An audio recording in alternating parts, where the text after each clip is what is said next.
இங்க பொன்மணி போட்டுக்க. பொன்மணி, உன் வீட்டுல சௌக்கியமா? நான் இங்க சௌக்கியம். பொன்மணி, உன் வீட்டில் சௌக்கியமா? நான் இங்கு சௌக்கியமே. உன்னை நினைச்சு பார்க்கும்போது கவிதை மனசுல அருவி மாதிரி கொட்டுது. ஆனா அதை எழுதணும்னு உட்காந்தா அந்த எழுத்துதான் வார்த்தை. உன்னை எண்ணி பார்க்கையில் கவிதை கொட்டுது, அதான் அதை எழுத நினைக்கையில் வார்த்தை முட்டுது. அதேதான் பிரமாதம். கவிதை கவிதை படி. கண்மணி, அன்போடு காதலன் நான் எழுதும் கடிதமே. பொன்மணி, உன் வீட்டில் சௌக்கியமா?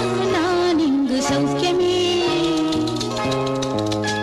உன்னை எண்ணி பார்க்கையில் கவிதை கொட்டுது, அதை எழுத நினைக்கையில் வார்த்தை முட்டு.